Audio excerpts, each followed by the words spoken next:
I was born to be free.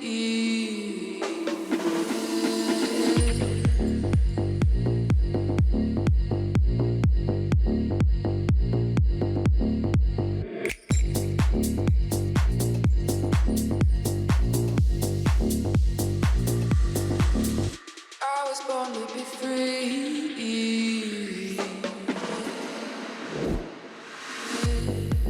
La LBLIX présente le MAC des Libertés. Bonjour à toutes et à tous et bienvenue dans ce premier MAC des Libertés co-réalisé par les étudiants de la ELB et de l'IEX. Ce festival étant artistique que politique, mais aussi créatif et interculturel, sans oublier la festivité, la joie et la liberté bien sûr, qui règnent ici, au Théâtre National. Et oui Inès, nous sommes partis sur 10 jours autour du thème de la déshumanisation et de la surhumanisation, au programme débats, documentaires, concerts et j'en passe. Pour commencer cette première journée, on parlera des sports de combat avec le sociologue spécialiste du sujet, Yann Ramirez. Et ensuite, nous irons en coulisses découvrir l'art d'accueillir les festivaliers avec une équipe sans qui le festival ne pourrait rayonner. Et enfin, le soleil s'installera sur notre Bruxelles pluvieuse avec le concert d'Eliades Ochoa. Pour commencer, nous allons revivre l'ouverture du festival, une soirée bien chargée, déjà à l'image de son ambition. Un reportage réalisé par Lilian et Sarah.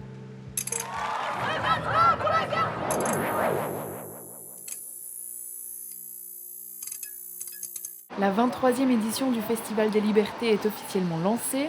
Parmi les festivaliers arrivés au Théâtre National, des habitués et d'autres pour qui c'était une grande première.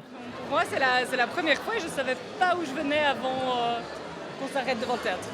Moi aussi, c'est la première fois du coup, que je viens ici. Je ne suis pas du tout habitué à venir dans ce genre d'endroit. Pour nous, c'est une tradition de venir à l'inauguration. Chaque année, l'équipe du festival s'engage à proposer une programmation diversifiée. Leur objectif, surprendre les spectateurs et les guider au travers des événements proposés par le festival. On a un taux d'occupation de salle qui est assez équivalent entre un concert et un débat. On est à plus de 80% de taux d'occupation de salle et nous, ça c'est une des choses qui nous rend particulièrement fiers et on attend à pouvoir remplir encore les attentes du public là-dessus et de pouvoir encore être fiers de ça. L'un des moments forts de cette première soirée, le lancement de la compétition internationale de documentaires. 20 films en compétition et plusieurs prix décernés par le jury des libertés le dernier jour du festival.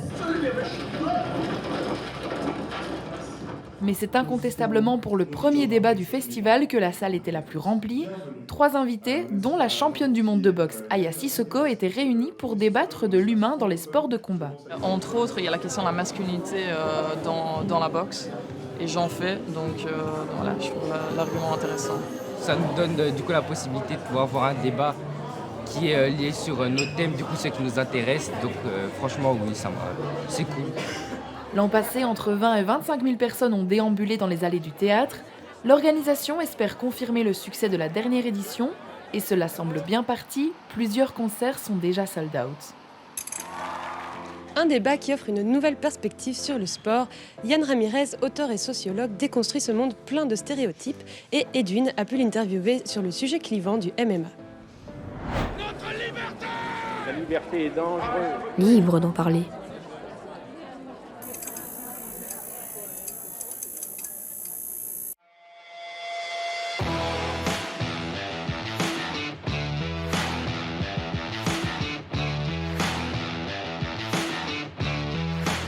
Bonjour Yann Ramirez. Bonjour.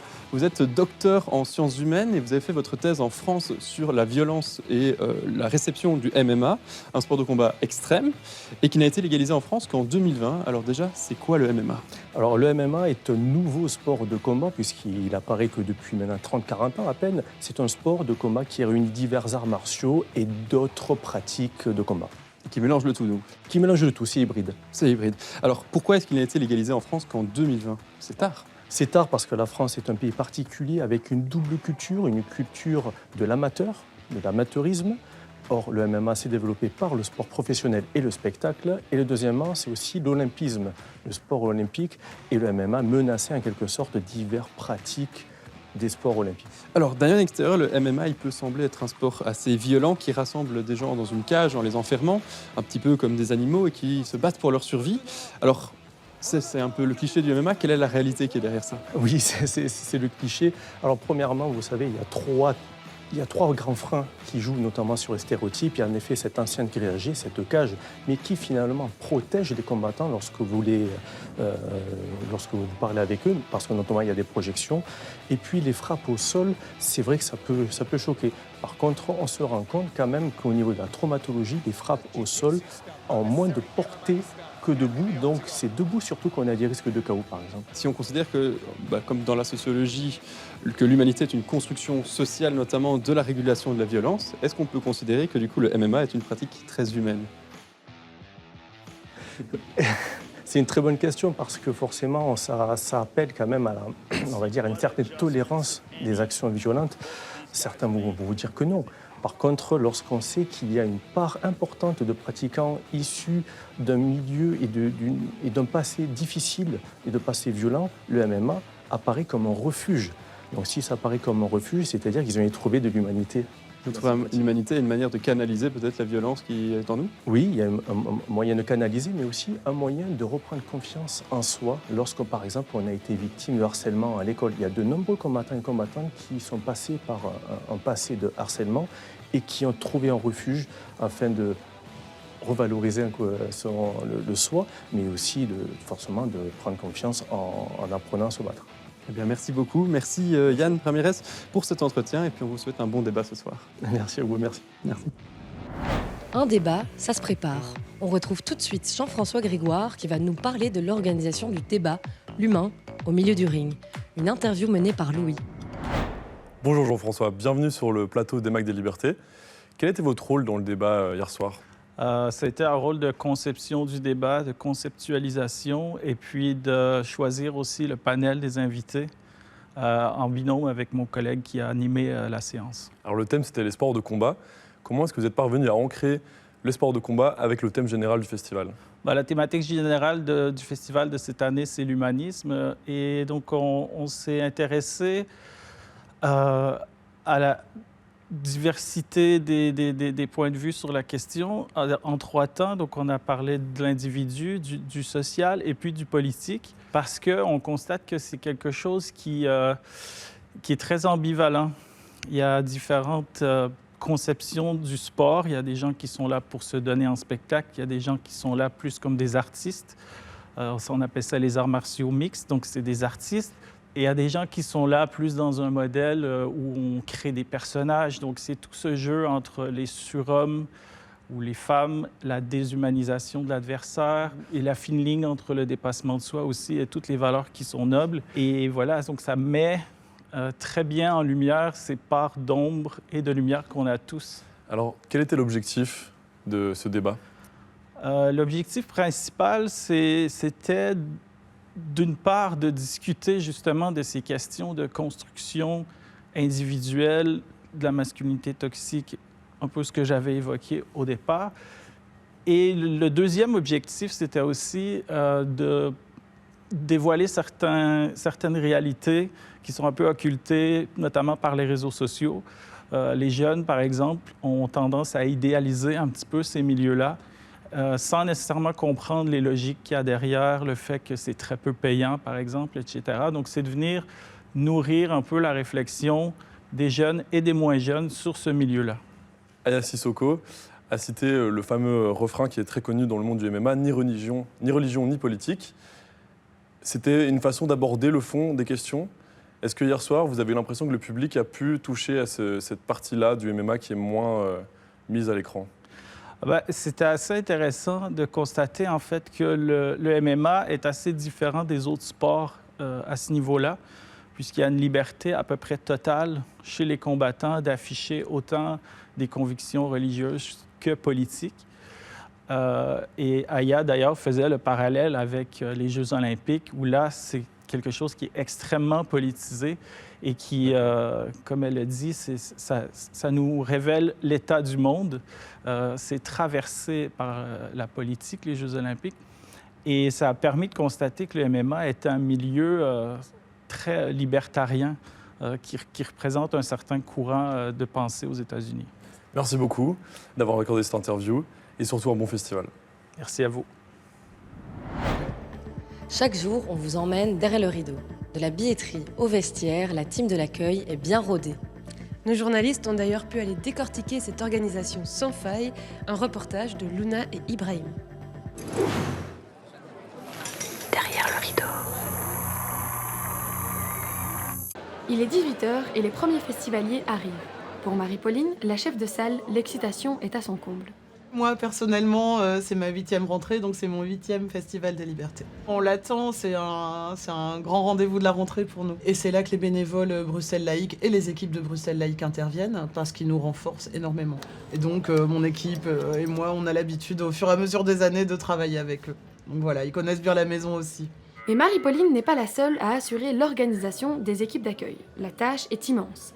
Son assistante, Alix, partage les responsabilités et les défis de cette logistique. La chef de salle dans un théâtre, en gros, c'est celle qui va s'occuper de toute l'équipe des ouvreurs et de l'accueil. Donc du coup, c'est nous qui sommes en charge des billets, du vestiaire, d'accueillir, de guider les gens et puis être plus dans la communication avec les équipes directement de Bruxelles Laïque. Pour ces bénévoles de Bruxelles Laïque, c'est un moment attendu chaque année. Nous faisons de l'accueil avec ma collègue, les places à inviter, plus les places vendues. Et voilà, donc c'est effectivement le début. C'est un moment donc particulier dans l'année, donc une dizaine d'activités très diverses que nous organisons. C'est important qu'au niveau de l'accueil, nous soyons au nom de l'institution présentés, pas seulement au Théâtre National, mais nous aussi, donc notre présence est importante. Un des premiers visages que voient les festivaliers, c'est celui de Facundo, ouvreur de salle. Un métier à plusieurs facettes. Ouvreur, c'est en fait ouvrir la porte de base, mais c'est plus en fait toute la réception du public en soirée. C'est surtout gérer des gens qui sont en retard, des gens qui font des malaises. Ça, c'est vraiment les cas les plus graves, disons, ou des gens qui font des scandales en salle. C'est déjà arrivé. Organiser un festival, cela demande une équipe entraînée, motivée et une bonne logistique pour accueillir les milliers de festivaliers de cette édition 2024.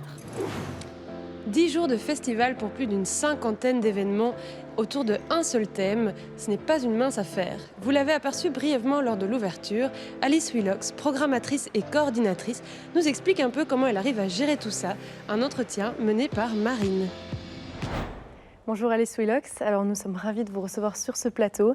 Vous êtes coordinatrice chez Bruxelles Laïque, mais aussi coordinatrice programmation au Festival des Libertés depuis bientôt 8 ans maintenant. Alors cette année, la thématique est déshumanisme. Qu'est-ce que ça signifie ? La thématique déshumanisme, on l'a sous-titrée humain, non-humain, inhumain. C'est un petit peu se questionner sur ce qui fait de nous des humains. Pourquoi est-ce qu'on a besoin comme ça de se distinguer du non-humain ? Donc ça questionne aussi évidemment notre rapport à notre environnement, à la nature, aux animaux. Et puis la partie inhumaine aussi de la nature humaine. Et puis aussi sortir de ces déterminismes. Quand on parle de nature humaine, de quoi est-ce qu'on parle ? On parle aussi d'assignation, de tous ces volets culturels, etc. Et donc ça, on le déplie au travers d'une quinzaine de débats dans lesquels on essaie de traiter de sujets qui disent des choses de l'état du monde et sur lesquels on a envie d'inviter à la réflexion. Et comment est-ce qu'on prépare cette programmation ? Comment on la choisit ? La programmation thématique, elle est le résultat d'un brainstorming qui se fait en début d'année. Cette année, par exemple, on a eu envie pas de traiter directement, mais de garder à l'esprit qu'on était dans une année particulièrement électorale, puisque la moitié de la planète vote cette année en 2024. Et donc, on s'est dit ça va donner lieu à beaucoup d'agitation, de ressacs réactionnaires, etc. Et donc, on voulait un peu proposer un contre-pied à ça, quelque chose d'un petit peu plus méta. Puis, le reste de la programmation, il y a aussi quand même des documentaires qui sont vraiment le résultat de la production internationale. On essaie d'aller chercher la crème de la crème, les choses pas encore vues en Belgique francophone, qui sont produites par des cinéastes engagés dans le monde sur les questions des droits et des libertés.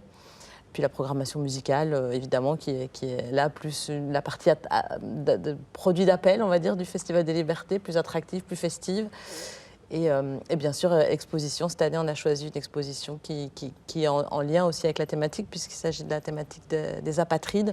Et le théâtre, de la même manière, en concertation avec le Théâtre National, pour le coup, puisqu'on est chez eux, dans leur maison. Vous espérez que les gens retiennent quoi de cette édition du festival ?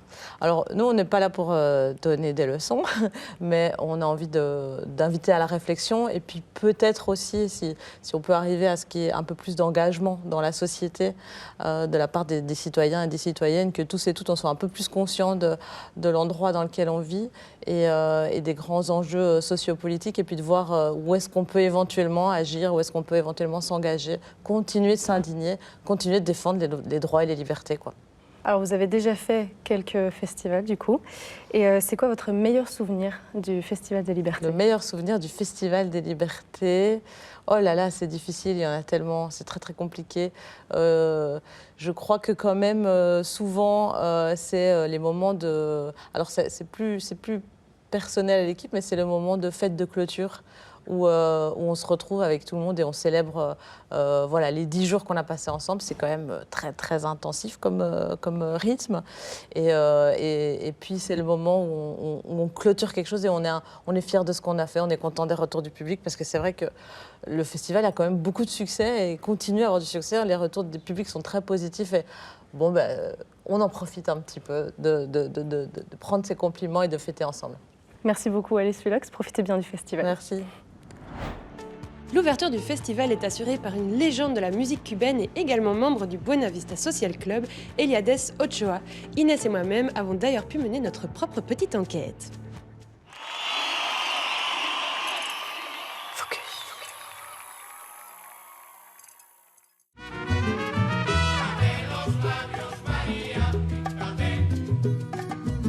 Une mélodie connue de toutes les générations cubaines, Eliades Ochoa avec Pintate los labios Maria devient une légende nationale.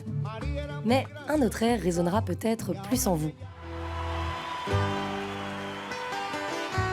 Cette chanson culte, interprétée par le Buena Vista Social Club, un groupe cubain cofondé par Eliades Ochoa, est propulsée à l'international dans les années 90.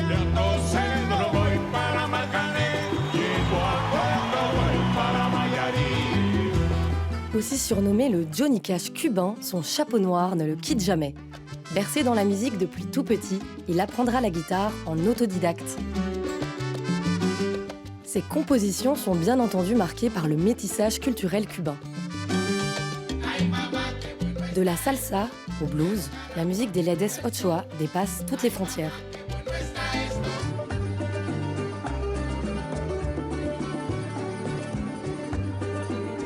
Mais qu'est-ce qui rend ces sonorités incomparables? Tout simplement l'audace de rajouter 2 cordes supplémentaires à sa guitare. Y una vez traté de hacer yo una guitarra. Y bueno, el instinto ya, ¿no? Mais ça n'a pas toujours été facile. Venant d'une famille très pauvre, le succès n'était pas au pied de sa porte et il a dû passer par les bars malfamés avant de briller. Son dernier album, sorti en 2023, Guajiro, qui veut dire paysan en jargon cubain, se veut plus intimiste. Yo campesino he nacido y ahora vivo en el poblado, pero yo no me he olvidado que en el campo yo... Sa guitare et sa voix seules suffisent à créer l'émotion. Yo siempre utilizo un idioma international, la música. Plus rien ne l'arrête. Des Grammys à un concert à la Maison Blanche, Eliades Ochoa a réussi son pari, partager sa musique dans le monde entier.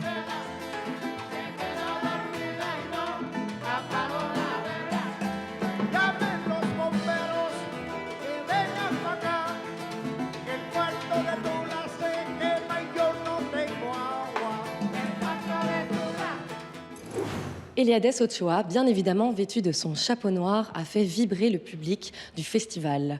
Les spectateurs étaient enthousiastes et certains très émus. Libère les watts! Des centaines de spectateurs étaient présents pour voir Eliades Ochoa, premier concert du festival. Une découverte pour certains, mais aussi des retrouvailles pour d'autres. Mon mari, Ray Cabrera, a grandi avec Eliades. Ce sont les deux qui ont commencé, quand ils avaient l'âge de 14 ans, à jouer dans les rues de Santiago de Cuba. Je suis émue parce que c'est la première fois que je vais le revoir après le décès de mon mari. Moi, je suis espagnole, donc du coup, je suis de base vraiment fan de Buena Vista Social Club. Donc c'est vraiment une petite chose qui touche mon cœur. Et c'est la musique latine en général. Moi j'apprécie ce genre de musique, je l'écoute de temps en temps. C'est plutôt pour me mettre dans un mood assez cool, assez chill chez moi. Mais sinon, hors de ça, j'écoute pas tout.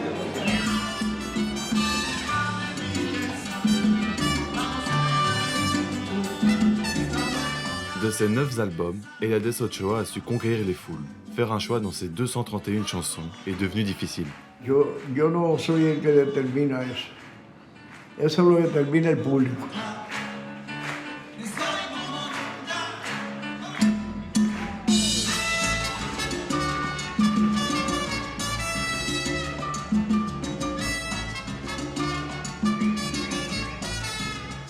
À la sortie du concert, on ne voit que des sourires.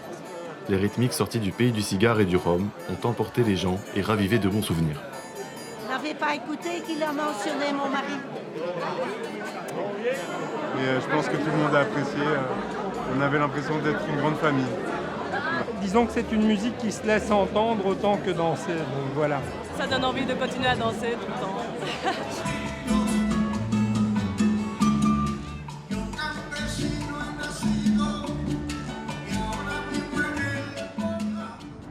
Comme on l'a dit tout à l'heure, le thème de cette année est la déshumanisation.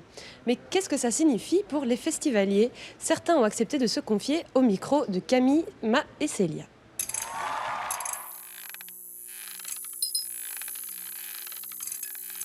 Balancez liberté!